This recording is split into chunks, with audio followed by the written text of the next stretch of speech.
भग भाल पर,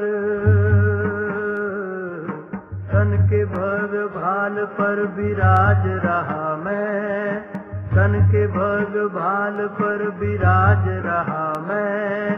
खोल पुतलियों के पट हो, खोल पुतलियों के पट निहार रहा मैं, निहार रहा मैं। तन के भग भाल पर विराज रहा मैं। खोल पुतलियों के पट हो, खोल पुतलियों के पट निहार रहा मैं, निहार रहा मैं। तन के भग भाल पर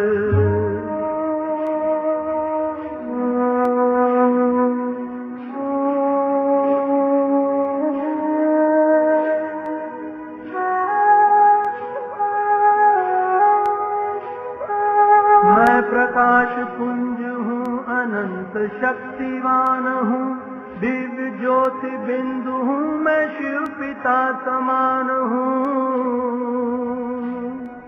मैं प्रकाश पुंज हूँ, अनंत शक्तिवान हूँ, दिव्य ज्योति बिंदु हूँ, मैं शिव पिता समान हूँ। सृष्टि का श्रृंगार हूँ, इस जगत का तार हूँ, सृष्टि का श्रृंगार हूँ, इस जगत का तार हूँ। योनियों में श्रेष्ठ मानव जन्म का आधार हूँ। प्राण धरे तन में संचार रहा मैं, तन के भग भाल पर विराज रहा मैं। खोल पुतलियों के पट हो, खोल पुतलियों के पट निहार रहा मैं, निहार रहा मैं। तन के भग भाल पर विराज रहा मैं।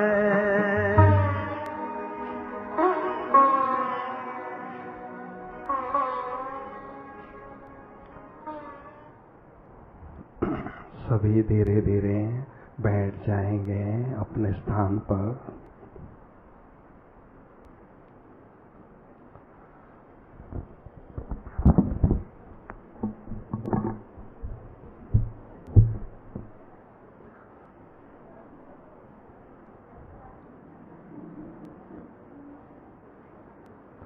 थोड़ा और आगे आ जाओ, और आगे आ जाओ।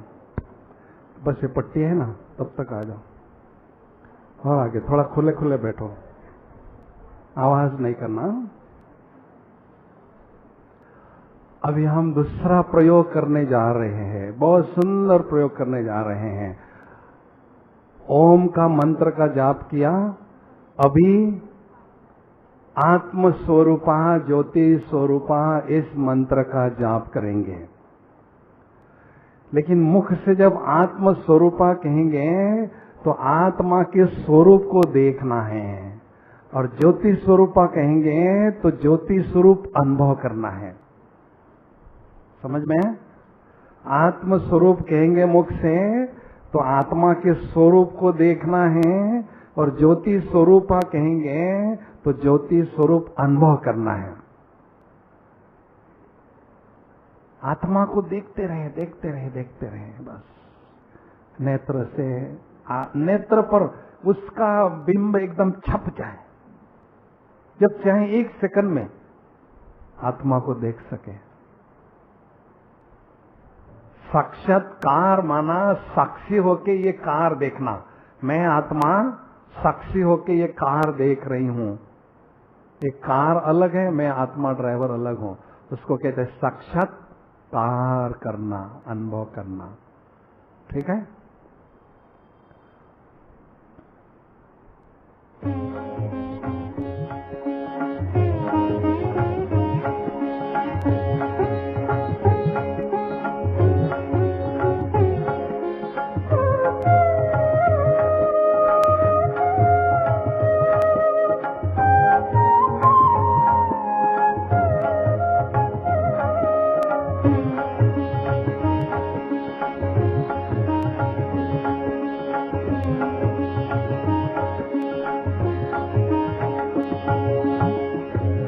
आत्मस्वरूपा ज्योतिस्वरूपा बोलो सभी। आत्मस्वरूपा सभी बोलो। ज्योतिस्वरूपा बोलो। आत्मस्वरूपा ज्योतिस्वरूपा आत्मस्वरूपा ज्योतिस्वरूपा आत्मस्वरूपा ज्योतिस्वरूपा आत्मस्वरूपा ज्योतिस्वरूपा आत्मस्वरूपा ज्योतिस्वरूपा आत्मस्वरूपा ज्योतिस्वरूपा आत्मस्वरूपा ज्योतिस्वरूपा आत्मस्वरूपा ज्योतिस्वरूपा ज्योतिस्वरूपा आत्मस्वरूपा ज्योतिस्वरूपा आत्मस्वरूपा ज्योतिस्वरूपा आत्मस्वरूपा ज्योतिस्वरूपा आत्मस्वरूपा ज्योतिस्वरूपा आत्मस्वरूपा ज्योतिस्वरूपा आत्मस्वरूपा ज्योतिस्वरूपा आत्मस्वरूपा ज्योतिस्वरूपा आत्मस्वरूपा ज्योतिस्वरूपा आत्मस्वरूपा ज्योतिस्वरूपा आत्मस्वरूपा आत्मारूपा ज्योतिरूपा आत्मारूपा ज्योतिरूपा आत्मरूपा ज्योतिरूपा आत्मरूपा ज्योतिरूपा आत्मरूपा ज्योतिरूपा आत्मरूपा ज्योतिरूपा आत्मरूपा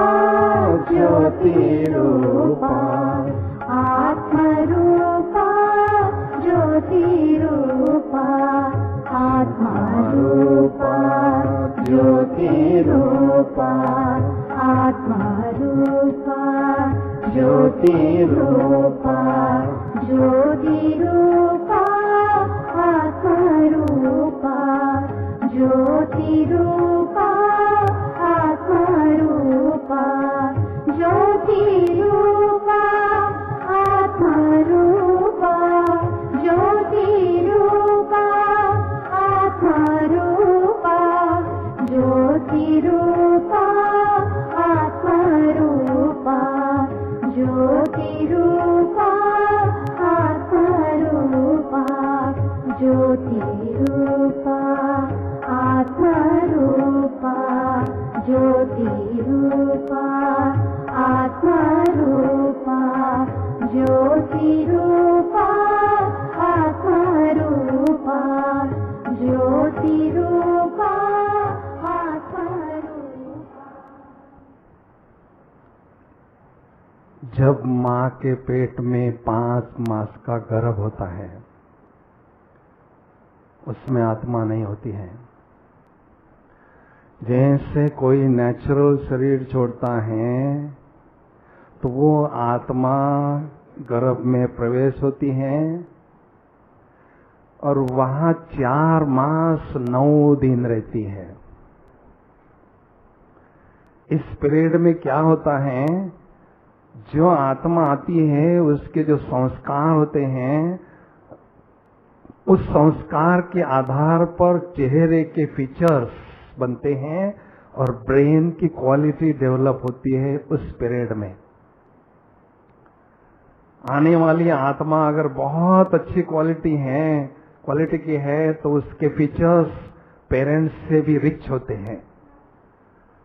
अगर नहीं है क्वालिटी इतनी कुछ कर्मों के हिसाब से तो उसके फीचर्स माँ बाप से थोड़े पुअर होते हैं। तो अभी हमें क्या करना है, संगम युग में हमेशा ऊंचे नशे में रहना है, स्वमान में रहना है, और रॉयल संस्कार धारण करने हैं, तो शरीर छोड़कर जब आत्मा जाएगी परम धाम में और जैसे सतयुग के शुरू में आएगी तो हमारा जन्म रॉयल परिवार में, नोबल परिवार में ऑटोमेटिक हो जाएगा। क्योंकि हमारा फ्यूचर का जन्म जो होता है अपने संस्कारों के आधार पर होता है।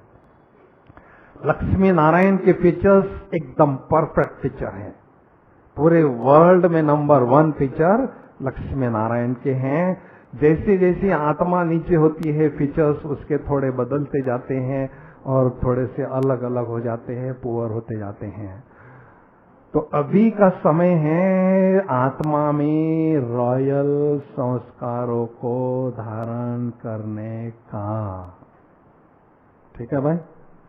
अभी आप में से कोई उठना चाहता है, बहुत जरूरी है, किसको हाथ खड़ा करो जिसको बहुत जरूरी है उठने का। नहीं उठना है? फिर बीच में पानी पीना है किसी को? पानी है क्या? हाँ, उठना है तो उठो जल्दी, 5 मिनट हम देते हैं, नहीं तो फिर हम दूसरा सेशन शुरू करते हैं। मौन भट्टी आहे, योग भट्टी आहे, जे इतरत्र माता असतील प्लीज थोडंसं वेळेला महत्व देऊन लवकर लवकर आपल्या जागेवर येऊन बसायचंय। मौन भट्टी आहे हे आज विसरायचं नाही। भाई जेव्हा विचारतील तेव्हा उत्तर देण्यासाठी आपल्याला बोलायचं।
आत्मा का अभ्यास हम कर रहे हैं। 1 साल, 2 साल, 5 साल, 10 साल, कैसे समझे मेरी इसमें उन्नति हो रही है या नहीं। वो जानना अगर चाहते हैं तो आत्म अभिमानी स्थिति की 5 स्टेप्स हैं। लिखो। बाबा के पास हम जब आते हैं तो बाबा कहते हैं बच्चे आत्मिक स्मृति में टिको। तो कभी हमें स्मृति रहती है, कभी विस्मृति होती है, कभी स्मृति रहती है, कभी विस्मृति होती है। तो पहली स्टेप है आत्मिक स्मृति में टिकना। जैसे जैसे हम आत्मा के स्मृति में टिकते हैं, अभ्यास करते हैं, तो दूसरी स्टेप है आत्मिक स्थिति में स्थित रहना, आत्मा के भान में स्थित रहना, वो क्षमता प्राप्त करना, स्थित रहना। जैसे जैसे आत्मिक स्थिति पक्की होती है, आत्मिक स्थिति पक्की होती है, तो तीसरी स्टेप है आत्मिक दृष्टि पक्की होना। जो सामने व्यक्ति आता है उसके भ्रुकुटी में भी आत्मा हमें स्पष्ट नजर आती है। अगर हम आत्मा समझेंगे तो ही आत्मा देखेंगे, देह समझेंगे तो देह देखेंगे। तो ब्रह्मा बाबा की दृष्टि इतनी प्रखर थी, इतनी प्रखर थी, बाबा के विजन को कहते थे एक्सरे विजन। जो अंदर छिपी हुई आत्मा बाबा को स्पष्ट नजर आती थी, इसलिए एक्सरे विजन कहते थे बाबा के विजन को। जो मस्तक के अंदर छिपी हुई आत्मा बाबा को स्पष्ट दिखाई देती थी, उसको कहते आत्मिक दृष्टि पक्की होना। फिर चौथी स्टेप है आत्मिक वृत्ति बन जाना। वृत्ति अर्थात आदत बन जाना, आत्मा के भान में स्थित रहना, आत्मा देखना, ये आदत बन जाना। सवय पडली तर सवय पडते तशी आपल्याला। हाँ, म्हणजे आत्मा पाहायची, आत्मा समजायची सवय पडते, तो उसको बोलते आत्मिक वृत्ति। और 5वीं है आत्मिक पूर्ति, अर्थात कर्म करते हुए भी आत्मा के भान में स्थित रहना, उसको कहते हैं आत्मिक वृत्ति। और लास्ट है आत्म अभिमानी स्थिति के संस्कार पक्के हो जाना। जो संस्कार हम अपने साथ लेके जाते हैं, जिसके आधार पर 21 जन्म तक नेचुरल आत्मा का भान हमारा बना रहता है। खिलौने में चाबी भरते हैं ना, बच्चों के खिलौने में जितनी चाबी भरते हैं उतना देर तक चलता है, बाद में वह बंद हो जाता है। तो इसमें आत्मा का समझने का फोर्स भरना है, ताकि 21 जन्म तक चलता रहे वो फोर्स। उसको कहेंगे आत्म अभिमानी स्थिति के संस्कार बन जाना। अभी हमें पूछना है अपने से, कौन सी सीढ़ी पर, कौन से स्टेप पर मैं खड़ी हूं, कितना मुझे इस पर काम करना है, कितनी मेहनत उस पर करनी है। केवल आत्मा समझने से नहीं काम चलेगा, उसकी गहराई में हमें जाना होगा। क्योंकि जितना खुद में खोज सकते हैं उतना ही खुदा में खोज सकते हैं, उतना ही जितना खुद में खोज सकते हैं। समझ में है? कल क्या हुआ, ये शालिग्राम क्या तुलसी भाई शाम को कहते घुमाने चलेंगे, आपको कहीं ले गए जंगल में। अभी आज तो सवेरे ये बहन जी के पास गए थे हम, सुधा बहन जी के पास, बहुत सुंदर बगीचा हमने देखा, मधुबन। लेकिन कल ये तुलसीराम भाई गलती से हमको कहीं और पहाड़ी पर ले गए, और वहां बहुत पुराना मकान था, बड़ा डर लग रहा था वहां जाके। और जैसे जैसे अंदर गए ना तो आवाज भी आ रहा था, अरे भाई क्या बात है, ऐसा डर क्यों लग रहा है? तो पड़ोस में एक माता रहती थी झोपड़ी में। माता जी क्या बात है, यहाँ क्यों बहुत डर लग रहा है? कहते हैं भाऊ क्या बताऊं, इस मकान में 20 साल से लाइट ही नहीं जली है। तो क्या बन गया ये बंगला? भूत बंगला बन गया भाई, भूत बंगला बन गया। अभी इस बंगले में कब से लाइट नहीं है बताओ भाई? 63 जन्मों से लाइट ही नहीं है, तो ये बंगला क्या बन गया? 5 भूतों का बंगला बन गया भाई, 5 भूतों का बंगला बन गया। जहां होगा अंधेरा वहां होगा भूतों का डेरा। वो 5 भूतों का बंगला ही नहीं बन गया, वो भूत हमें तंग भी करने लगे। भूत तो दुखी देंगे ना, ऐसे तंग करने लगे, हम परेशान होते गए। बाबा ऊपर से देख रहे हैं मेरे बच्चों को कितना तंग कर रहे, कुछ करना होगा मुझे।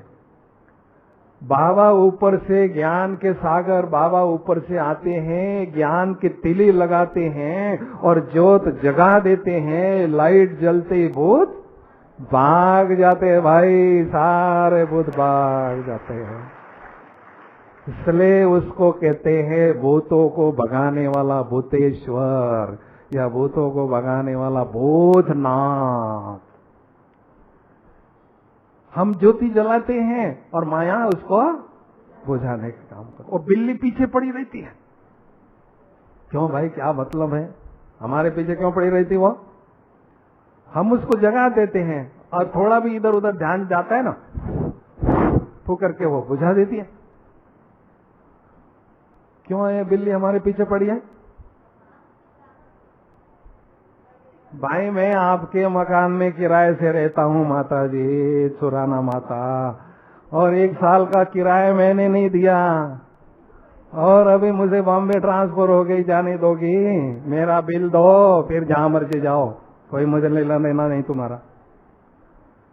तो माया से हमने 63 मकान लिए किराए से, 63 जन्म में 63 मकान शरीर रूपी लिए, बिल दिया नहीं। उसको अभी पता चल गया ये तो जाने वाला है, परम धाम ट्रांसफर होने वाली है। कहते बिल दो मेरा पहले, मैं जाने नहीं दूंगी तुमको। माया रूपी बिल्ली हमारे पीछे पड़ी रहती, मेरा बिल दो फिर जहां मर्जी जाओ, मुझे कोई लेना देना नहीं। तो माया का जो अंश वंश विकार होके जो कारोबार चलाने के लिए उसकी प्रॉपर्टी रखी है, दे दो ना उसको, पीछा छोड़ो ना उसका। कर्जा है वो तो देना पड़ेगा ना, और बिल्ली को बिल देना पड़ेगा ना, नहीं तो कैसे छोड़ेगी वो? ये दुनिया का असूल है, किसी का कर्जा है तो कर्जा देना पड़ेगा ना, कि नहीं? वो कर्जा देने के बाद बिल्ली भाग जाएगी और ये जोत निरंतर जलती रहेगी। जिसके घर में सदा रोशनी रहती है वही बच्चे बाबा का नाम रोशन करते हैं, रोशन करते हैं। और जिसके घर में रोशनी नहीं होती है वो उसका क्या हाल होता है? रोशनी रुलाने वाला शनि का ग्रह उसके पीछे पड़ा रहता है, क्योंकि रोशनी नहीं है। शनि, रुलाने वाला शनि का ग्रह उसमें लगेगा। भाई ये मेरा घर है, मेरा फर्ज है इसमें लाइट सदा जला कर रखना, और हमने जला कर रखने का बहुत अच्छा पुरुषार्थ किया है। इसके बहुत सुंदर यादगार शास्त्रों में बनाया जाता है। भक्ति मार्ग में देवियों के सामने, देवताओं के सामने हमेशा दीपक जला कर रखते हैं, उसमें घृत डालते रहता है पुजारी। क्यों डालते हैं? क्योंकि हम देवी देवताएं बनने वाली आत्माओं ने इस शरीर रूपी मकान में आत्मा की जोत जगा कर रखने का पुरुषार्थ किया है। हमारी यादगार वो मना रहे, हमने पुरुषार्थ किया और वो यादगार बना रहे, है ना भाई?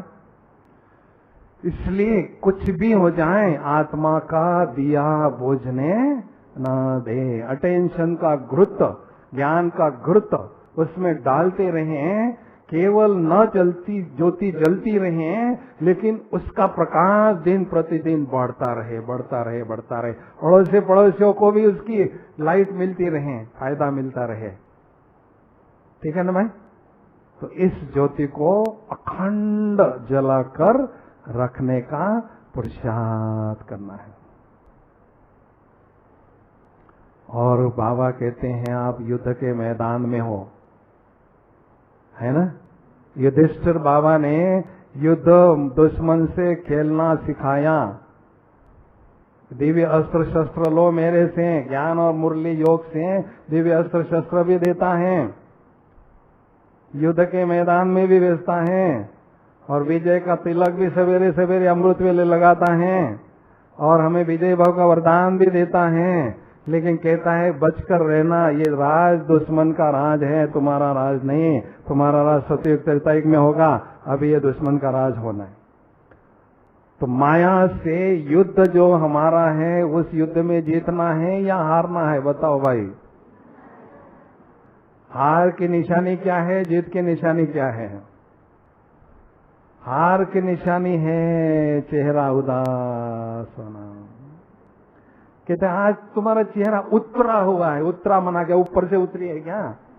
चेहरा उतरा है माना बिल्कुल खुशी नहीं है, गायब है, मायूस चेहरा है, मुरझाया हुआ चेहरा है ना? तो क्या बात चल रही थी?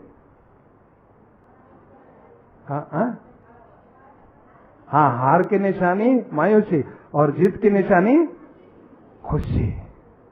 जो क्रिकेट की मैच जीतती है उनके चेहरे देखो, we got victory, we got victory. और जो हारते हैं वो चेहरा छिपा लेते हैं, कोई मीडिया हमारा फोटो न ले, कहीं किताब इसमें छपा न ले, अखबार में छिपा लेते हैं अपना चेहरा।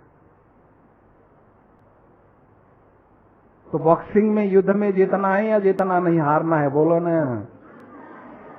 कई कहते हैं यह युद्ध कब तक चलता रहेगा, सारा संगम युद्ध ही करते रहेंगे क्या? 2 बच्चे बॉक्सिंग कर रहे हो, 1 घंटे से कोई जीत भी नहीं रहा है, कोई हार भी नहीं रहा है। देखने वाले कहेंगे क्या यह दोनों बुद्धू हैं, कोई भी जीत नहीं रहा है, कोई भी हार नहीं रहा है। तो सारा संगम चलेगा क्या युद्ध? तो जब तक आत्मा है अशुद्ध तब तक चलता रहेगा ये युद्ध। जब अशुद्धि खत्म हो जाएगी युद्ध खत्म हो जाएगा। विजय की निशानी, विजय का हार हमारे गले में स्वतः ही वो माया ही डाल देगी, दुश्मन ही डाल देगा हमारे गले में हार विजय का। लेकिन बॉक्सिंग कैसी होती है ये थोड़ा सा जानना बहुत जरूरी है भाई, है ना? कुश्ती से जो दांव पेच होते हैं ना, वो जानने से कुश्ती में जीत सकते हैं हम अच्छी तरह से। माया से बॉक्सिंग कैसी होती है वो थोड़ा जानना जरूरी है, नहीं तो बॉक्सिंग में हम हार भी सकते हैं, धोखा भी दे सकते हैं दुश्मन हमें। लेकिन सबसे पहली बात है माया दुश्मन क्यों बनी है हमारी, उसके साथ बहुत गहरी दोस्ती थी। द्वापर युग से 1 कदम भी हम नहीं उसके बिना उठाते थे, उतनी गहरी दोस्ती थी। अब दुश्मनी कैसी हो गई भाई? वो देख रही मेरा कस्टमर 2500 साल से मेरे दुकान पर आता था, अभी मेरे दुकान पर आता ही नहीं, वो शिव बाबा के दुकान पर जाता है। कहते ठहरो, मैं तुझे छोड़ने वाला नहीं हूं, मेरा कस्टमर तुम वहां भाग गया। दुश्मनी मोल ले लिया हमने। दुश्मन, मन को दूषित करने वाली माया दुश्मन है। विकार का जहर हमारे मन में वो घोलती है। ये दुश्मनी कर सकता है, दोस्त नहीं कर सकता है ना? चलो कोई बात नहीं, हमने उसको ओपन चैलेंज दिया, माया तुम किसी भी रूप में आओ, तुम मुझे हरा नहीं सकती हैं, क्योंकि भगवान मेरे साथ हैं। उसने मुझे युद्ध कैसे करना वो भी सिखाए गए, मैं तुझे हरा के रहूंगा। चैलेंज दे रहा है हमने उसको, वो भी चैलेंज हमें देती है, हमें भी उसको चैलेंज देना है। दे तो दिया चैलेंज, लेकिन उस युद्ध में हारना है या जीतना है? तो बॉक्सिंग कैसी होती है वो बॉक्सिंग जानना पड़ेगा ना भाई। बॉक्सिंग देखी है माताओं ने टीवी में? छिप छिप के तो देखी होंगे, जब भाई दुकान में मकान में बाहर जाते हैं छिप के जरूर देखी होगी बॉक्सिंग, है ना भाई? बॉक्सिंग में जो कमजोर होता है वो नीचे गिरता है, वो दूसरा ऐसा मारता है बुरी तरह से, बापरे बापरे, दया माया नाम के कोई चीजें नहीं होती है भाई, इतना पीटता है। तो बॉक्सिंग कैसी होती है देखो मेरे तरफ। देह रूपी बॉक्स जब हम समझते, हम बॉक्स नहीं हैं, उसमें हीरा है आत्मा। लेकिन देह रूपी बॉक्स समझते ही माया को खुंदक आती हैं और माया हमारे पास आके गुस्सा मारती हैं और नीचे गिरा देती हैं और कहते हैं मेरे 5 साथी आ जाओ, इसकी मालिश करो खूब। अबे मेरे दुकान पर आता ही नहीं, 5 डाकू, काम क्रोध लोभ ओंकार, बाल पकड़ता है, नाक पकड़ता है, छाती पर बैठती, ऐसा पीटता है, बेहोश हो जाते हैं। बेहोश पड़ा है,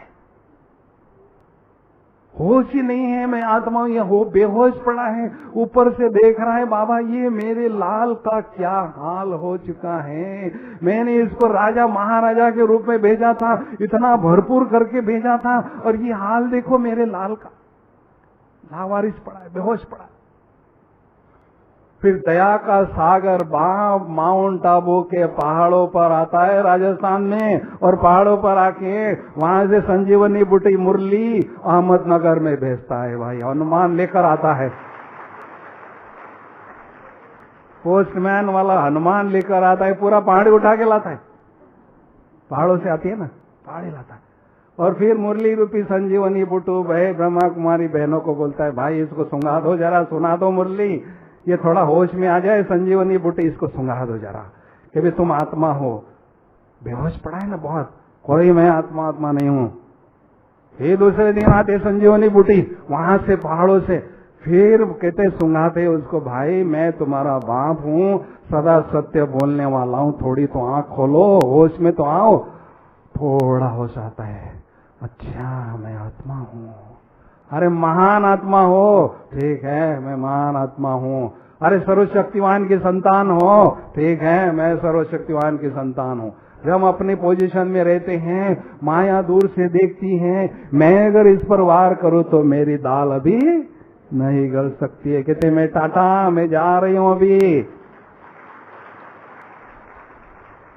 छोड़ूंगी नहीं, 2500 साल के बाद फिर तुम्हारा दरवाजा खटखटाओगे, तब तक तो मैं जा रही हूं। भाई जब भी तो जा तुम। तो ये हमारी स्पिरिचुअल आर्मी है, ये स्पिरिचुअल आर्मी है। इसका पहला लॉ है अटेंशन प्लीज, अटेंशन दो अपने पर प्लीज के कौन हो, मैं आत्मा हूं। ये पहला मार्शल लॉ अगर पालन करेंगे तो दुश्मन हमारे पर वार नहीं कर सकती। इस वार में जो जीतते हैं उनको वीर कहते हैं, और वीरों में जो वीर होते हैं उनको महावीर कहते हैं। भाई हम तो महावीर है ना। तो इस युद्ध में हमें हार नहीं खाना है, भगवान हमारे साथ है। युद्ध से बाबा जो दिव्य अस्त्र शस्त्र जो चाहे ले लो मेरे से, लेकिन हार नहीं खाना, ये ध्यान रखना, ठीक है ना भाई। अब की जीत कलब कलब की जीत, अब की हार कलब कलब की हार है, इसलिए मुझे हार खाना नहीं है, ठीक है। तो ऐसा आत्मा का अभ्यास हमें करते रहना है और बहुत चौकन्ना रहना है माया दुश्मन से। कभी भी माया दुश्मन, क्योंकि क्या होता है, बाबा हमें लड्डू तो दे चुका है 21 जन्मों का, ये लो लड्डू, 21 जन्मों की बादशाही का लड्डू दे चुका है बाबा। और माया भी कहती है आओ मेरे पास, मैं भी लड्डू देना चाहती हूँ, 2 लड्डू है मेरे पास। उसने तो ये की दिया, मैं 2 लड्डू देना चाहती हूँ तुमको। कुत्ते को बुलाते हैं, रोटी दिखाते हैं, पीछे लकड़ी छिपाते हैं, और जैसा कुत्ता आता है और ऐसे पीटते हैं उसको, क्या क्या क्या क्या क्या करके बेचारा भागता है। रोटी भी नहीं दिया और उसको पिटाई भी दे दिया। ऐसे 2 लड्डू माया दिखाती हैं, आओ मेरे पास। कौन से लड्डू है भाई उसके? रूप और रुपया, ये 2 लड्डू माया के हैं। आओ मेरे पास। और जो लड्डू लेने के लिए जाता है वो ऐसी पीटती है, कहीं का नहीं रखती है। भाई तुम्हारे लड्डू मुझे नहीं चाहिए, तुम्हारे लड्डू जो खाएगा वो भी पछताएगा, नहीं खाएगा तो भी पछताएगा। मुझे भगवान ने बहुत बड़ा दिया है, मुझे नहीं चाहिए तुम्हारा। आकर्षित करने का प्रयास करती है, रूप से या रुपया से लालच दिखाती है। माया के प्रलोभन हमें आकर्षित करते हैं। अभी स्वर्ग के पीछे सामने क्या है? ये कुछ भी नहीं है। आकर्षित होना है क्या? अभी इस ज्ञान मार्ग में आगे बढ़ना है तो एक सीक्रेट बताता हूं। बहुत तेजी से आगे बढ़ना है तो उसका सीक्रेट क्या है? क्योंकि क्या होता है, हम थोड़े से ज्ञान में पुराने हो जाते हैं ना, आत्मा आत्मा आत्मा आत्मा, ये सारा बोर हो जाता है। ये कब तक आत्मा समझे? रूखी सूखी आत्मा, बिंदु बिंदु आत्मा कब तक समझेंगे? मैं जब से आया हूं, ये सेंटर वाली बहनें मुझे आलू की सब्जी खिला रही हैं, वो आलू देख देख के मैं तो बोर हो गया एकदम। जब देखो आलू की सब्जी, कहते भाई साहब मार्केट में सब्जी लाने का टाइम ही नहीं मिला, बहुत बिजी थे ना, वो आलू आलू खा खा के बोर हो गया। तो आत्मा आत्मा आत्मा बिंदु बिंदु समझने से ये बोर हो जाता है। लेकिन उसको इंटरेस्टिंग बनाने के लिए तरीका क्या है? आत्मा के साथ स्वमान जोड़ना जरूरी है। मैं आत्मा हूं, लेकिन केवल आत्मा नहीं हूं, आत्मा के साथ और भी कुछ हूं। जैसे ये थी महापौर, लेडीज ही थी, लेकिन नशा उसका बता रहा था मैं महापौर हूं, नगर की महापौर हूं। भाई लेडीज ही है, लेकिन टाइटल जुटा हुआ है ना, महापौर हूं। ये लौकिक समान हो गया। कभी बोलती है वो महापौर हूं मैं लेडीज, क्योंकि लौकिक समान है। डॉक्टर है, मैं डॉक्टर हूं। इंजीनियर है, मैं इंजीनियर हूं। भाई बचपन से तो डॉक्टर नहीं है ना, इंजीनियर नहीं ना, पढ़ाई किया, प्रैक्टिस किया, तब उसके दिमाग में वो बात बैठ जाती है, मैं टीचर हूं, इंजीनियर हूं, डॉक्टर हूं। ये लौकिक समान हो गया, ठीक है ना। तो ऐसे अलौकिक समान बाबा कहते हैं मैं आत्मा महान आत्मा हूं। इसके साथ जोड़ दो, मैं आत्मा विश्व कल्याणकारी आत्मा हूं। मैं आत्मा विश्व परिवर्तक आत्मा हूं। ये टाइटल साथ में जोड़ना है। बिना टाइटल आपको आगे नहीं बढ़ना है, घर से बाहर निकलना नहीं है। मेडिकल में आपने देखा, जो मेडिकल के स्टूडेंट्स होते हैं ना, उनको एप्रॉन मिलता है। एप्रॉन जैसा पहनते हैं ना, वो 2 मीटर का, वो 7वें आसमान से जैसे लगता है आ रहे हैं। कोई पेशेंट देखेगा ना, सर मैं बीमार हूं, नहीं मेरे पास नहीं जाता हूं, जाओ उसके पास जाओ। इतना नशा चढ़ता है। वो केवल 2 मीटर का एप्रॉन पहनने से। विदेश में जाएंगे तो वो 2 फीट का टाई पहनते हैं ना, अरे बाप रे, ये टाई में इतनी जादू है, इतनी पट्टी, चेहरा बदल देता है। तो आत्मा का टाइटल रूपी टाई हमें हमेशा पहनकर ही बाहर जाना है। टाइटल का टाई पहने बिना हमें बाहर निकलना ही नहीं है। केवल आत्मा नहीं, हम भगवान की नजरों में आई हुई आत्मा है। तो स्व माना आत्मा, मान माना महान आत्मा, ये दोनों 7 चीजें होगी तो ये आत्मा का अभ्यास आपको कभी बोर ही नहीं हो सकता है। वर्षों तक प्रैक्टिस करेंगे ना तो भी बोर नहीं होगा। बाबा ने मुझे 19 मार्च 88 को वरदान दिया। 12 साल मुझे बंद में हो गए थे, विश्व परिवर्तक आत्मा का टाइटल दिया।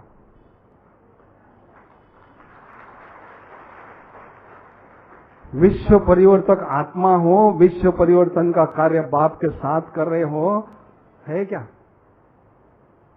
वो वरदान सुनाओ, क्योंकि यहाँ दिखाने के लिए तो वो नहीं है, वो प्रोजेक्टर शो नहीं है, लेकिन ऑडियो आपको सुना रहे भाई जी। जो बाबा ने, हम 100 भाई, सुधा बहन, केवल 100 भाई सारी रात बाबा से मिले। आप बोलो कैसे कैसे मुलाकात होगा हमारा। मधुबन वाले 100 भाई सारी रात मिले, जैसी माँ अपने बच्चे से बात करती है, कैसी हो, क्या खाया, क्या नहीं खाया, ऐसे बोलते हैं ना, ऐसे बाबा हमें एक एक बच्चे को मिल रहा था, इतना वरदान दे रहा था, वरदानों से भरपूर कर रहा था। 7:30 बजे मुरली पूरी होने के बाद सारी रात बाबा मिले, 3:30 बजे सवेरे गए। 1200 विदेशी ओम शांति भवन के ऑडियंस में बैठे थे, और एक जाता था दूसरा आता था, एक जाता था दूसरा आता था। 100 भाई बाबा से मिले, पर्सनली मिले। कितना भाग्य है भाई। 88 तक ये चला, बाद में जो 88 के बाद में आए ना, उनको वो फिर चांस नहीं मिला। अभी भाई जी आपको वरदान सुना रहे, जो मेरे प्रति बाबा ने उच्चारण किया है वो सुना रहे हैं।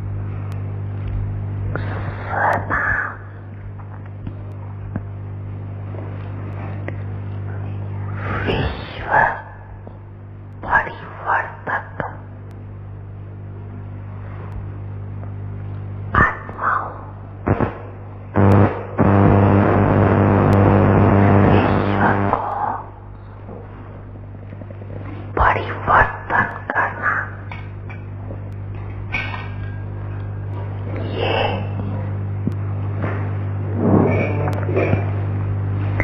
ब्रह्मांड जीवन का विशेष ऑक्यूपेशन, इसी में बिजी रहते हैं।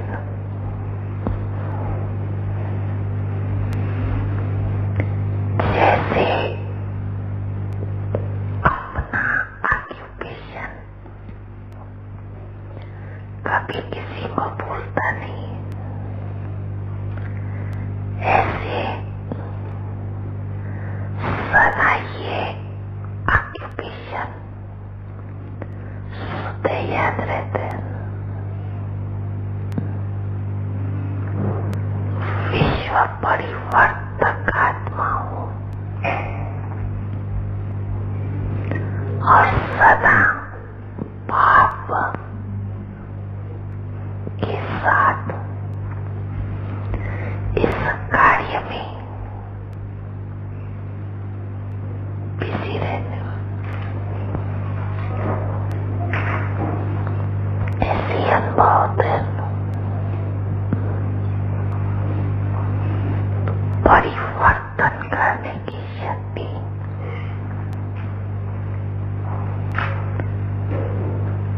श्रेष्ठ शक्ति, और इसी शक्ति को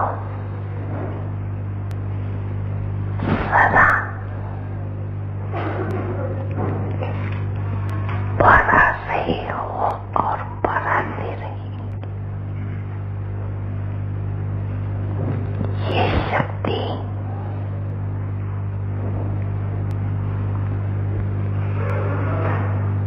सेवा के लिए बहुत सहज साधन, जो मौका से नहीं कर सकते, लेकिन परिवर्तन शक्ति से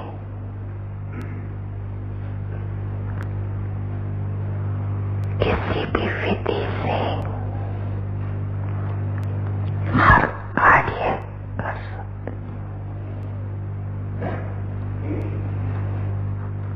परिवर्तन की शक्ति को कार्य में लगाने वाली विश्व परिवर्तक आत्मा,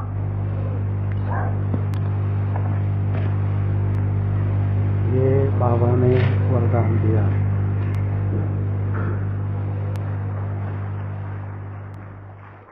बाबा 3:30 बजे चले गए।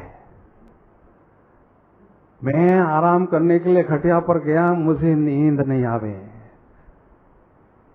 मुझे एक तरफ बाबा पर डाउट आ रहा था कि इतना बड़ा वरदान बाबा ने मुझे कैसे दिया, क्यों दिया? ये केवल मेरी महिमा तो नहीं किया, या सचमुच मुझे ये वरदान बाबा ने दिया? क्योंकि ये बहुत बड़ा वरदान है। 108 क्वालिटी की जो आत्मा है उसके क्वालिटी का आत्मा का वरदान है। एक तरफ डाउट आता था, एक तरफ खुशी भी होती थी। मैं खटिया से उठकर बाहर आया, छत पर बैठ गया, सीधा बाबा से लड़ने लगा। मुझे आपने क्यों ये वरदान दिया, इसका मुझे प्रमाण चाहिए, नहीं तो मैं इस वरदान को एक्सेप्ट नहीं करने वाला हूं। तो सीधा एक के बाद एक बाबा ने मुझे 4 कंफर्मेशन दिए। देखो बच्चे, तुम जो टोली बना रहे हो सारे विश्व में जा रही हैं, अनेक आत्माओं को वो टोली मिल रही है, अनेकों की सेवा हो रही है। ये पहला कारण।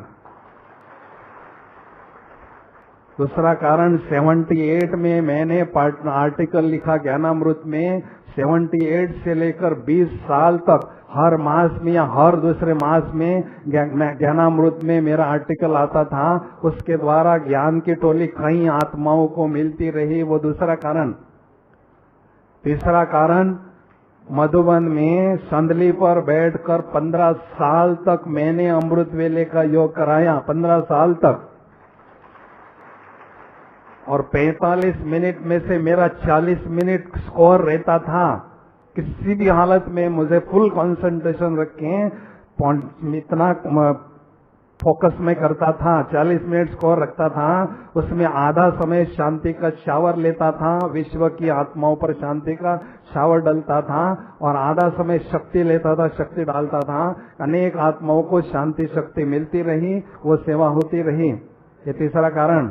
और चौथा कारण, पता नहीं मुझे मधुबन में कोई भी, दुनिया भर की कोई भी आत्मा मेरे पास, चाहे वो पहचान की है नहीं पहचान की है, आके अपने प्रॉब्लम बता के कितनों को, हजारों आत्माओं के जीवन में परिवर्तन लाने के लिए इस आत्मा को बाबा ने निमित्त बनाया। वो चौथा कारण।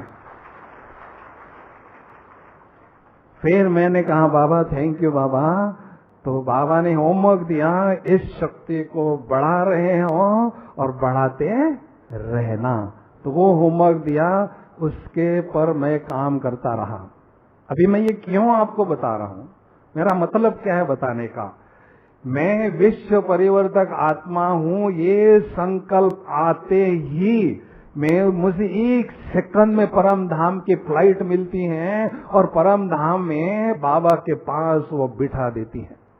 ये काम ये सोमान का पॉइंट करता है। मन बुद्धि बहुत हल्की फुल्की होती है, नशे में झूमते रहती हैं, और हल्की फुल्की चीज ऑटोमेटिक ऊपर जाती हैं। बलून को छोड़ते हैं तो वो ऑटोमेटिक ऊपर जाता है। तो ऐसे मेरे फेवरेट 3 सोमान के पॉइंट हैं। मैं विश्व परिवर्तक आत्मा हूं, मैं विश्व कल्याणकारी आत्मा हूं, और तीसरा मैं विजयी आत्मा हूं। ये 3 मेरे फेवरेट सोमान हैं।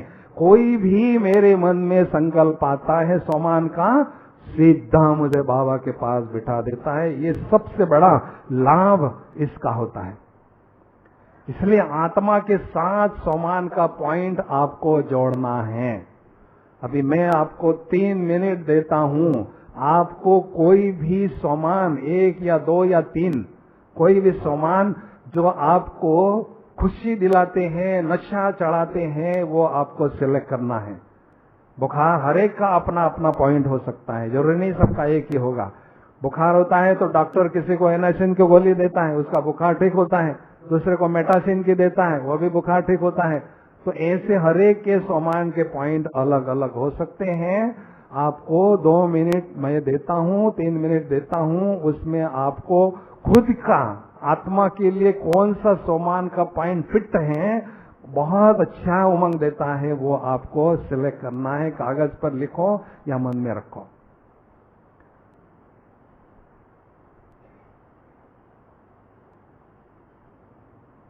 मैं तपस्विनी हूं, मैं योगिनी हूं, मैं दुर्गा हूं, अनेक आत्माओं की दुर्गंध को मिटाने वाली दुर्गा हूं। मैं महाकाली हूं, अनेक आत्माओं की काली मां को मिटाने वाली महाकाली हूं। मैं तपस्विनी हूं, मैं जगत माता हूं, मैं राज ऋषि हूं, विश्व कल्याणकारी हूं। जो भी आपको टाइटल अच्छा लगता है सोमान का, वो जल्दी सिलेक्ट करो। फिर मैं हाथ खड़ा करूंगा, जिसको मिला है नहीं मिला है उसको। सोमान में स्थित रहने की विधि मैं बताने जा रहा हूं। केवल वो पॉइंट लिखने से, 108 बार लिखने से कुछ नहीं होगा। आपको उसका अभ्यास करना होगा, तब वह आपका जीवन का अभिन्न टाइटल अनुभव करेंगे आप, फिर रिजल्ट आपको मिलेगा।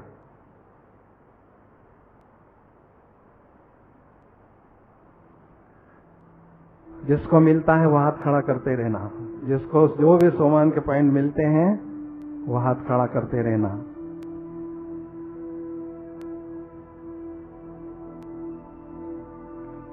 अच्छी तरह से करते रहना, भले जो जिसको मिलता है।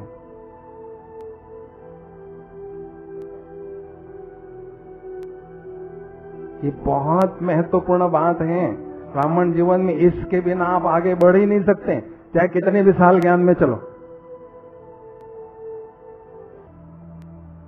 मिल गया हाथ खड़ा करो, जिसको मिल गया अच्छी तरह से हाथ खड़ा करो।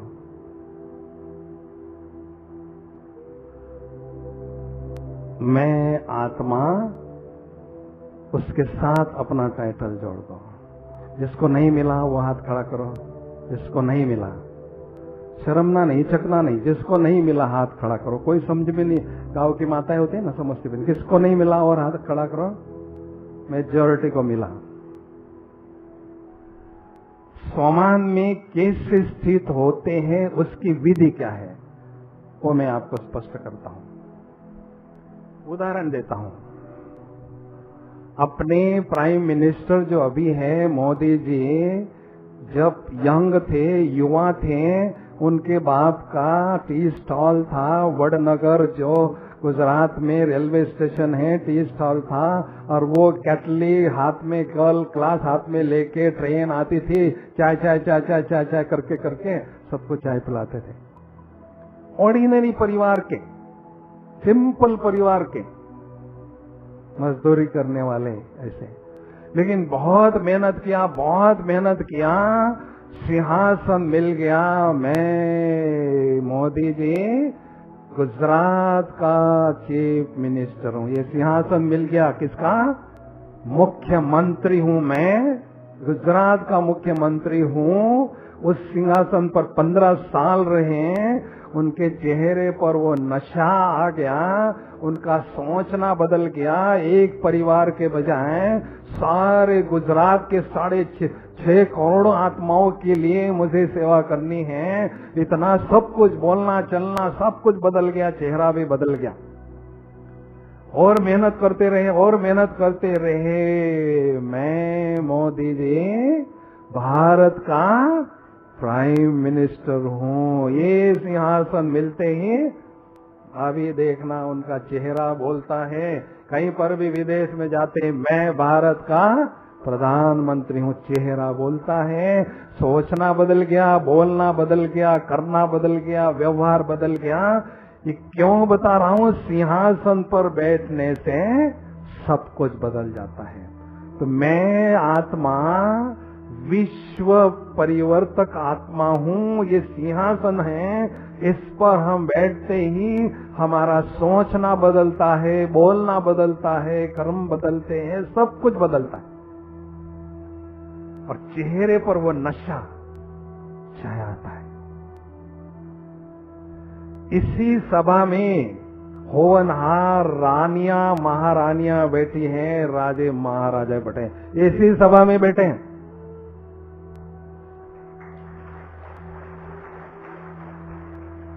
बोलो तो मैं बताऊं कौन महाराजा कौन महारानी कौन बने? 1 सेकंड में बताता हूं मैं। मेरी परख शक्ति बहुत तेज है, 1 सेकंड में व्यक्ति को पहचानता हूं मैं। बोलो तो बता दो। फिर आप कहेंगे माउंट आबू से इसलिए आया क्या यहाँ? बोलो ना, बता दो। कौन इसमें प्रजा, कौन इसमें ये ऑर्डिनरी वाला बनने वाला है, कोई महाराजा महारानी कौन बनने वाला है? बोलो तो बता दो भाई, बोलो ना सुधा बहन। बोलो ना, आप परमिशन दोगे तो मैं बता सकता हूं। बुरा तो नहीं लगेगा आपको? है जी? पुरुषार्थ बढ़ाएंगे। अभी मेरे चेहरा तरफ देखना।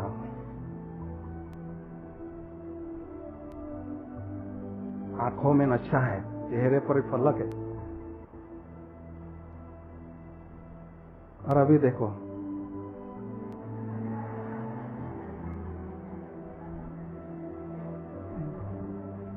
पुअर चेहरा है। और ये अमीर चेहरा, रॉयल्टी है उसमें।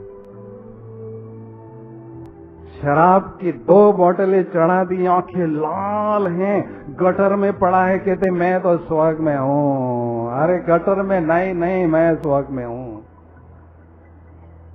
पेट से ईश्वरीय नशे का पावरफुल डोज आत्मा को चढ़ाते हैं तो आंखों में पता चलता है कि कौन राजा, कौन महाराजा, कौन विश्व महाराजा बनने वाला है, आंखें बताती हैं। ब्रह्मा बाबा को शुरू दिन से नशा था, मैं नंबर 1 नारायण बनने वाला हूं। नारायणी नशा शुरू दिन से। मैं अभी बूढ़े शरीर में हूं, कल मैं विष्णु बनने वाला हूं। दुनिया जिसके पीछे पागल है वो कन्हैया मैं बनने वाला हूं कल। ये नशा शुरू से बाबा को नारायणी नशा रहता था। उस नारायणी नशे ने क्या काम किया, अपने संपूर्णता के निशाने तक तेजी से पहुंचा। ये नशा काम करता है। नशा अगर नहीं होगा तो आपकी पुरुषार्थी स्पीड को ढीली होगी, तेज होगी नहीं। नशा उल्टा क्या है, शान। ईश्वरीय नशा आत्मा की शान है, आत्मा की जान है। अगर ईश्वरीय नशा नहीं तो बेजान आत्मा है, निष्क्रिय आत्मा है, कोई काम की आत्मा नहीं। जैसे आम आत्माएं उसके जैसे आपकी आत्मा ऐसे समझेंगे। अरे हम महान आत्मा, साधारण आत्मा है क्या? मेजॉरिटी बाबा के बच्चे जो है ना, मेजॉरिटी मिडिल क्लास या हायर मिडिल क्लास के होती है। क्यों भाई? आप देखना इस माता, इस ऑडियंस में देखो कितनी भोली भाली माताएं हैं, जिनको ब लिखना भी नहीं आता है, ब लिखना भी नहीं आता, ऐसे भी भोली भोली माताएं बैठी है। और यहाँ कहते भगवान पढ़ा रहा है। कोई बड़ा व्यक्ति आता है ना, मिनिस्टर, कहते भगवान यहाँ पढ़ाते, चलो तो सही, देखते तो सही। क्या है, सारे ऐसे ही लोग मिडल सिंपल लोग हैं। हाई फाई व्यक्ति तो कोई है नहीं इसमें, हाई कैची पर्सनालिटी तो कोई है नहीं। दूसरे तीसरे दिन आके रफू चक्कर, बहन जी फोन करती, हाँ आऊंगा, आने का नाम ही नहीं लेता है। क्यों भाई बताओ? यहां कोई भी हाई फाई व्यक्ति आ नहीं सकता है, और आएगा भी तो टिक नहीं सकता, ये गारंटी है। क्यों नहीं आ सकता है बताओ कारण उसका?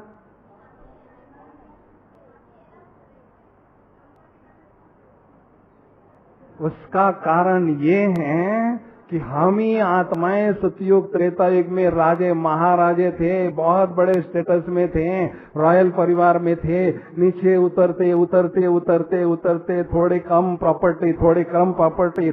प्रॉपर्टी, अभी 84 आखिरी जन्म में पहुंचे हुए हैं। अभी भी 2 रोटी 2 कपड़ा पहनने का निशानी हमारे पास है, क्षमता है।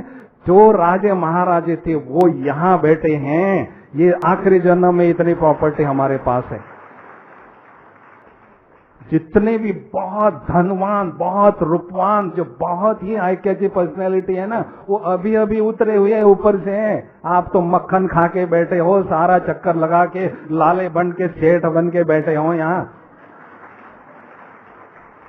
उनको तो अभी अभी छाछ मिल रहा है, वो छाछ भी पीने के लिए वो भी दिखा नहीं जा रहा है आपसे, थोड़ी ईर्ष्या आती है। अरे हमारा ही तो भाई बहने हैं, वो खाने दो ना बेचारे को छाछ, थोड़ा सा पीने दो ना, आप तो मक्खन खा के बैठे हो। इससे कम प्रॉपर्टी सारे क्लब में हमारे पास कभी भी नहीं होगी, इससे कम पोजीशन कभी भी नहीं होगी, इससे ऊपर ही होगी। लेकिन अभी हम 84 सीढ़ी पर चढ़े हैं। पहली सीढ़ी पर चढ़ना है ना तो केवल 2 ही लिफ्ट है, तीसरी लिफ्ट नहीं है। एक सोमान की लिफ्ट और दूसरी योग की लिफ्ट। इसमें बैठेंगे तो ही वहां पहुंचेंगे, नहीं तो पहुंच ही नहीं सकते। सोमान की लिफ्ट में बैठना होगा। फट से खोया हुआ जो नशा है पहले जन्म में था, वो पुनः आपके चेहरे पर लौट कर आएगा, आपकी आत्मा में वो संस्कार भर जाएगा। और याद की लिफ्ट में बैठेंगे तो सीधा आत्मा की फुल बैटरी चार्ज होगी और वहां पहले स्टेटस में आप पहुंच जाओगे। ये 2 लिफ्ट में आपको बैठना है, फिर आप देखना कैसा आपका प्रोग्रेस होता है। भगवान ने ऑफर की है ना, मैं आया हूं, लिफ्ट में बिठाने आया हूं, अभी चलने की सीढ़ी एक एक चढ़ने की कोई जरूरत नहीं है, ये चढ़ती कला हमारी है। भगवान का हाथ में हाथ है, साथ में साथ है, तो फिर फट से बाबा लिफ्ट में बिठा के चढ़ा देते। हमारे जीवन में हम किसी से कम नहीं, क्योंकि हमारे दिल में गम नहीं है। हम किसी से कम नहीं, क्योंकि हमारे दिल में गम नहीं। हम तो बेगमपुर के बादशाह हैं। सत्संग जो परम धाम है वो बेगमपुर, वहां कोई गम नहीं है। वो बेगमपुर के बादशाह बैठे हम यहाँ। गम नाम की कोई चीज ही नहीं हमारे पास है क्या? बाबा ने सारे दुख हर ले, सारे गम ले लिए।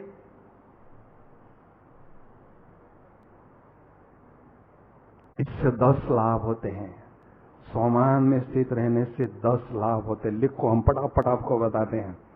ये बहुत महत्वपूर्ण बात है, इसलिए मैं टाइम दे रहा हूं, नहीं तो जरूरत नहीं टाइम देने की इसको। पहली बात, स्वमान में स्थित रहने से हम स्वराज अधिकारी बनते हैं, स्वयं के कर्मेंद्रियों का राजा बनते हैं। मन, बुद्धि, संस्कार और जो स्थूल और सूक्ष्म कर्मेंद्रियां हैं उन पर पूरा नियंत्रण और अनुशासन करना सीखते हैं। और जैसे सोमान के सीट से नीचे उतरते हैं, वे कर्मचारी हमारी ऑर्डर नहीं मानते हैं, उनके हम गुलाम बन जाते हैं। तो स्वराज अधिकारी स्थिति की प्राप्ति हमें होती है सोमान में स्थित रहने से। जो स्वयं के राजे सतयुग में बनते हैं वही कलयुग अपने संगम युग में बनते हैं। स्वयं के राजे वही सतयुग त्रेतायुग में औरों के राजे बनते हैं। दूसरा लाभ, सोमान में स्थित रहने से हमेशा हम स्वचिंतन में, परमात्म चिंतन में मगन रहते हैं। हम किसी को भी नहीं देखते हैं, हम अपने स्वयं पर देखते हैं। पूरा ध्यान हमारा रहता है, क्योंकि हीरो एक्टर समझते हैं पूरा ध्यान अपने पर होता है, इसलिए हर एक एक्ट हमारी एक्स्ट्राऑर्डिनरी होती है। तीसरा लाभ, सोमान में स्थित रहने से जो भी हमारे खजाने बाबा ने हमें दिए हैं, 8-9 प्रकार के खजाने हैं, वो खजानों का हमें स्मृति रहती है। हम बालक से मालिक समझते हैं, और वो खजाने समय का खजाना, शक्ति का खजाना, गुणों का खजाना, वरदानों का खजाना, दुआओं का खजाना, शांति का खजाना, ज्ञान रत्नों का खजाना, कितने खजाने दिए हैं। इन खजानों का प्रयोग हम करते हैं, जिससे खजाने वृद्धि को प्राप्त करते हैं। अगर वो खजानों की स्मृति नहीं रहती है तो उसको हम यूज भी नहीं करते हैं, उसका नशा भी नहीं हमें चढ़ता है। चौथी बात, सोमान में स्थित रहने से आत्मा में जो सुषुप्त शक्तियां हैं, डॉर्मेंट शक्तियां हैं, सोई हुई शक्तियां हैं, वो सारी जागृत होती हैं, जिससे हमारा व्यक्तित्व का विकास होता है। भगवान ने जब ये संस्था स्थापन की, 300-350 छोटी छोटी कुमारियां आई, ऐसे छोटे छोटे बच्चियां, और बूढ़ी बूढ़ी माताएं आई, और कुछ भाई थे 350-400। भगवान जी चले नई दुनिया बनाने। इतने से लोग लेकर भगवान जी नई दुनिया बनाने चल रहे। हो सकता है भाई, लेकिन बाबा ने क्या किया, जो छोटी छोटी कुमारियां थी और जो बूढ़ी बाड़ी माताएं थी, उनका अनेक जन्मों का गिरा हुआ जो सोमान था, बाबा ने उसको ऊंचा उठाया। बस इतना ही किया। अनेक जन्मों का गिरा हुआ सोमान बाबा ने ऊंचा उठाया, और आज वो दादियां जिनके पास कोई डिग्री नहीं है, कोई पर्सनालिटी नहीं है, आज सारे विश्व पर छाई हुई हैं, विश्व पर ललकार रही हैं, और नई क्रांतिकारी बन चुकी हैं। ये सोमान का चमत्कार है। पता है तुम कौन हो? तुम दुर्गा हो, अनेक आत्माओं की दुर्गंध को मिटाने वाली दुर्गा हो। तुम शेरनी हो, दुर्गा पर, शेर पर सवार करने वाली शेरनी हो। मैं दुर्गा हूं, मैं शेरनी हूं। बाथरूम में छिपक, इसको निकाल दो फटाफट।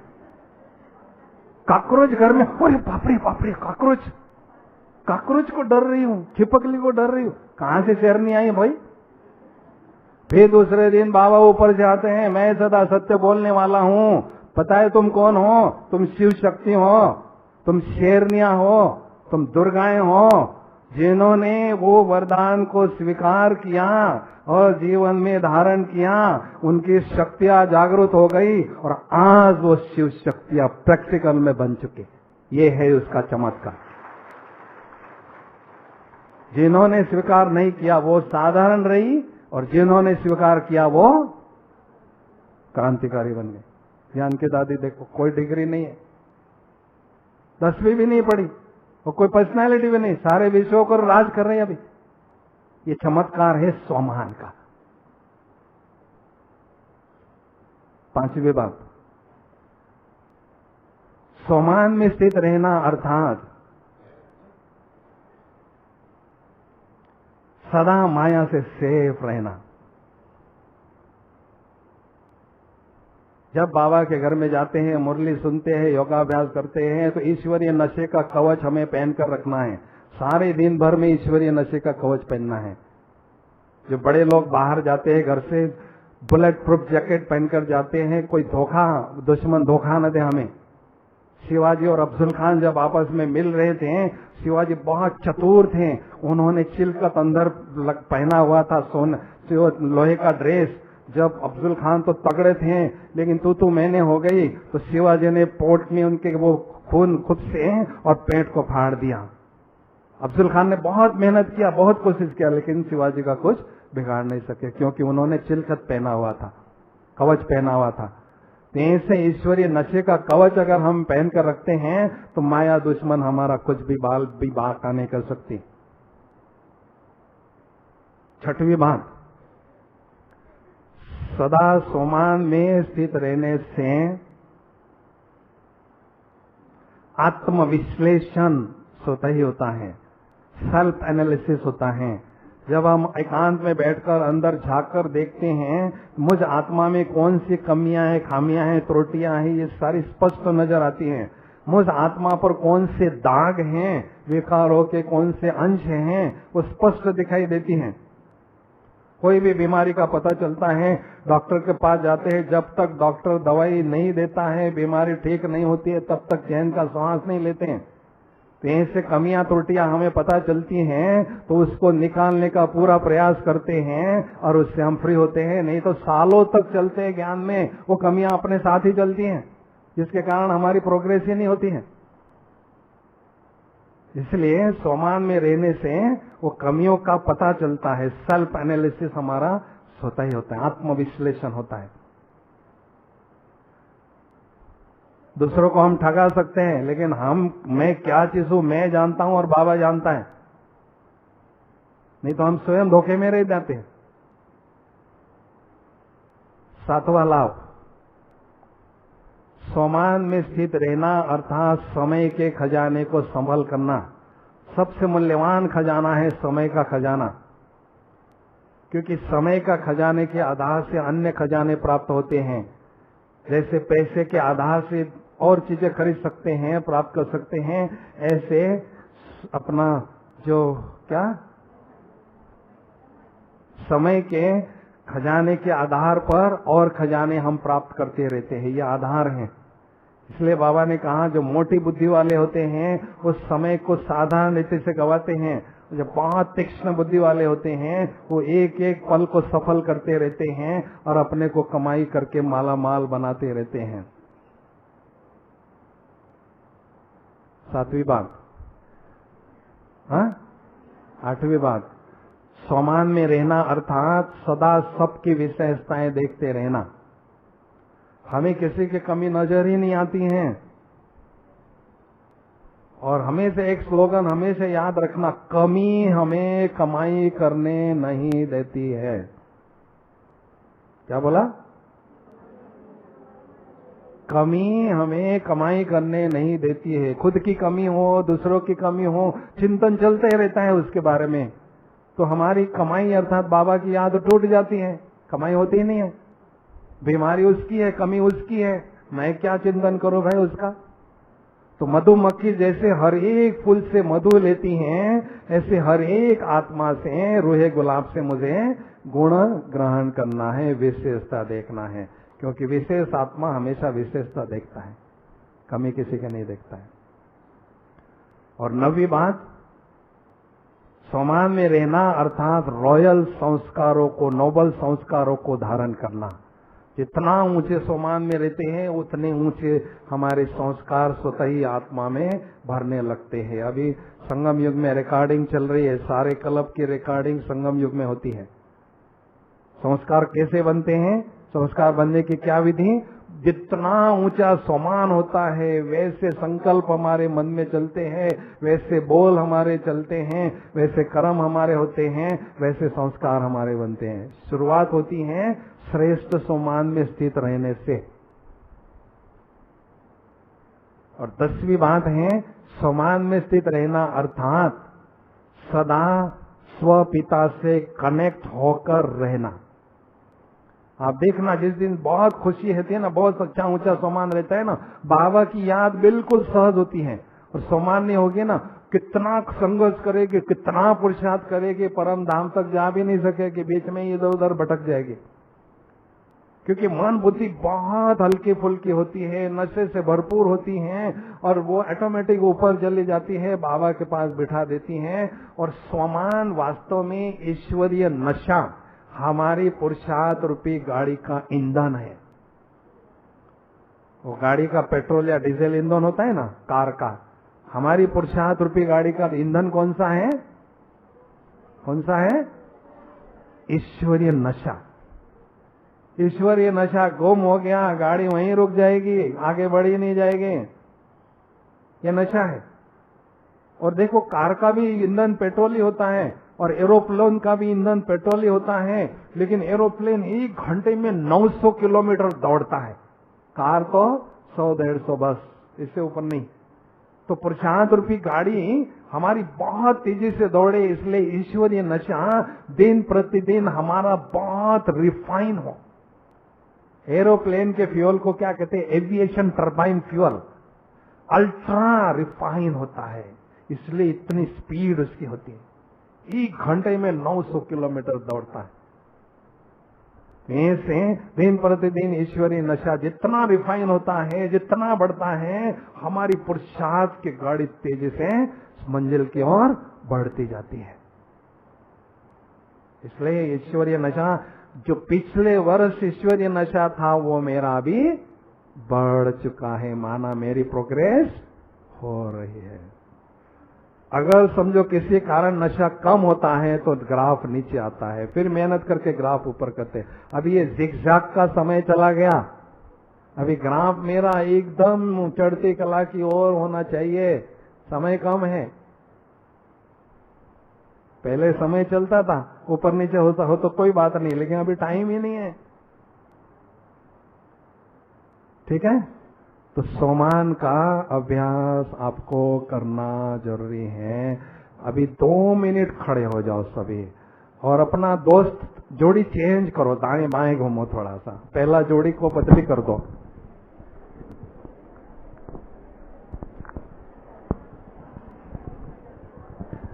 जल्दी आवाज नहीं करना है, सिर्फ 2 मिनट की एक्सरसाइज है। मस्तक में सिंहासन का बजाना। जो बूढ़े हैं जिनको तकलीफ है वो भले नीचे बैठे रहो।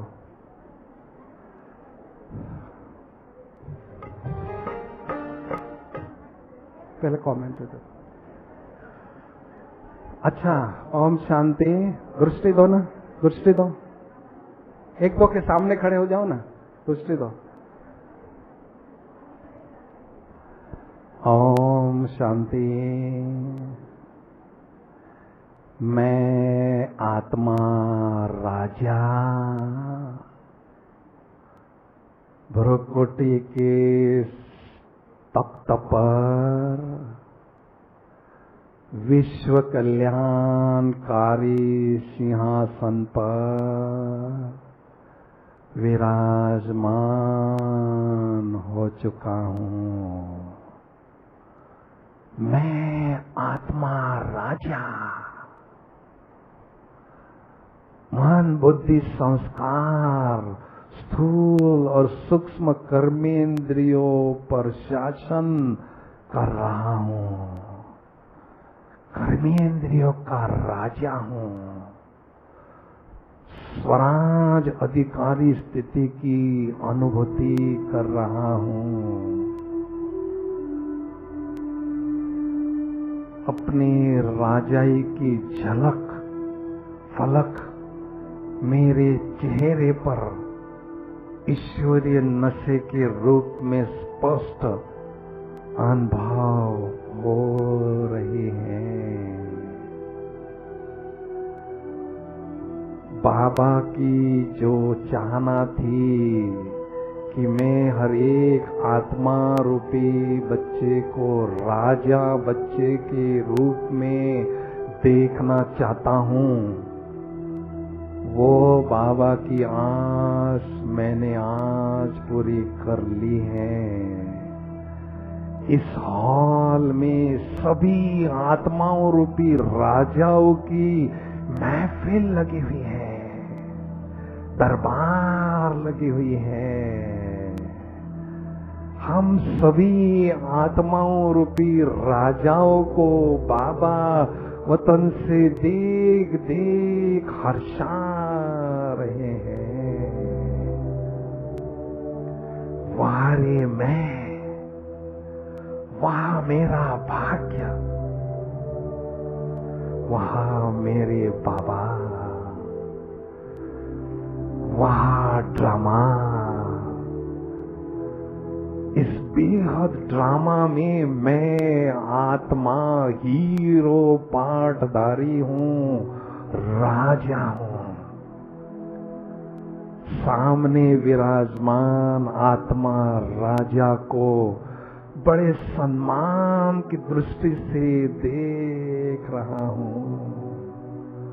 हम दोनों आत्मा राजा एक दो को बड़े सत्कार से सम्मान से मिल रहे हैं। मुझे आत्मा राजा का रिकॉर्ड देने का रिकॉर्ड बहुत अच्छा है। कितना सुंदर अनुभव है यह। मैं आत्मा राजा हूँ, कर्मेंद्रिया मेरे कर्मचारी हैं। अपने राजाई का नशा मेरे चेहरे पर स्पष्ट अनुभव हो रहा है।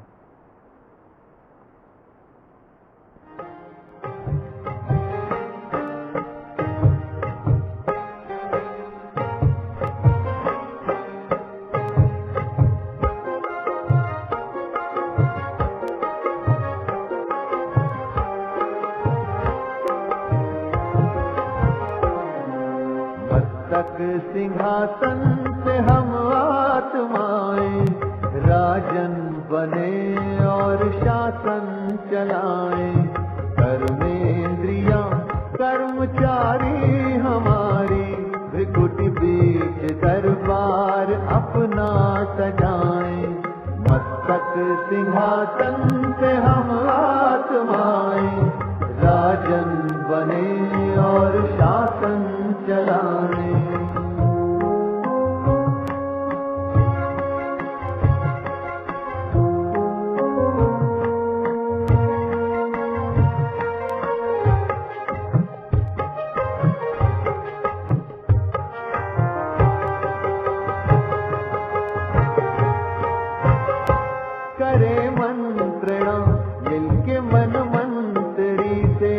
समाचार पूछे सजग संतरी से,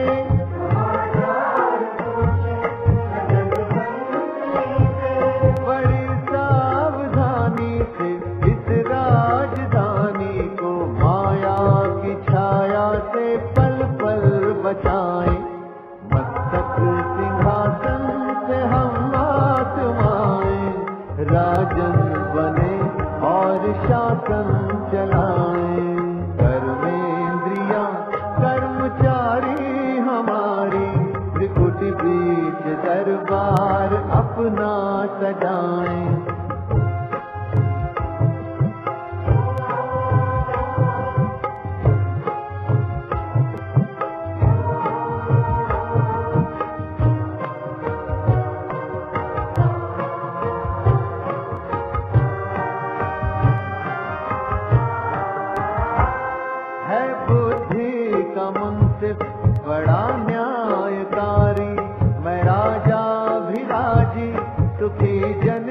सारी